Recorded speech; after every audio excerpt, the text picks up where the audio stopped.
What's up YouTube, Capital G here, checking out the light attribute Link 2 monster that's coming out in Cybernetic Horizon. We knew that this card was going to come out eventually. The only question was, were we going to get the dark one or the light one in this set? Now, I was looking at the artwork of this card on my live stream on Saturday night, and oh my goodness, I don't know what the fuck happened to Hoshiningen, but yo, his adult years have been very, very strange. I said that he looked like some type of smoked out druggy priest, some type of like religious cult leader or something like that, thinking of like Far Cry 5. I mean, I guess since his name is Hyperstar now, maybe he's like some sort of rock star, but oh my goodness, he looks high as a kite, and I don't really understand some of these monsters. Like, what happened to them? Like, they need to explain that in the next master lore or the next master guide or something like that, so that we can understand the card lore of these monsters. So this is basically in line with all the other ones that we've gotten since Code of the Duelist. It's 1400 attack, Link 2 Light Fairy, bottom left, bottom right, 2 light monsters to summon. All light monsters on the field get, 500 attack and defense, and dark monsters lose 400 attack and defense. When it's destroyed by card effect or by battle, you get a light monster from your graveyard added to your hand, and it's a hard once per turn.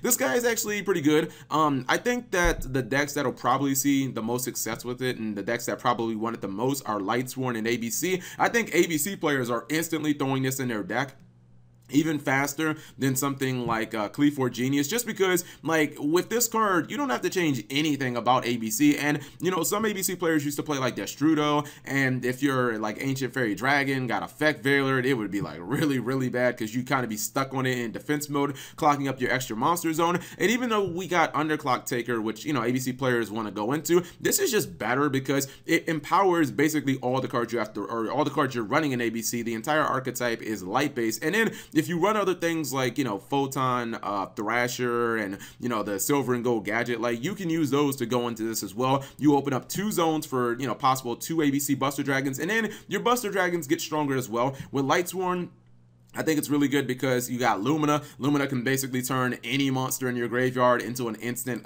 this. And then you can also potentially get back like Honest. That's where I think Lightsworn benefits the most, is like the card pool for Lightsworn, like deep in the duel, getting basically cards in your graveyard. I think the target pool is probably going to be higher than any of the other decks that I discussed. There are some other light decks that people might think of immediately, like Blue Eyes and Galaxy, but I kind of don't think that this card would be that good in there, because when you look at the quality of monsters that like Blue Eyes and Galaxy put on the field, a lot of times they're level 8 monsters that you want to convert into those big, Galaxy Dragons, the rank 8s and shit. And I'm not really trading 2 of those monsters for this little guy. Like, I don't think that makes any sense, honestly. And even with Blue Eyes, you really, most of the time, go into Spirit Dragon, sit on it for like half a turn, go into Azura, and then bring back like, a copy of your regular Blue Eyes or something like that. I don't think that I'm giving up a Blue Eyes and maybe a tuner, or I'm damn sure not giving up 2 Blue Eyes or an alternative in a Blue Eyes. I'm damn sure not giving up any of that to summon this. So I really think Lightsworn and ABC will be the decks that this card really calls home.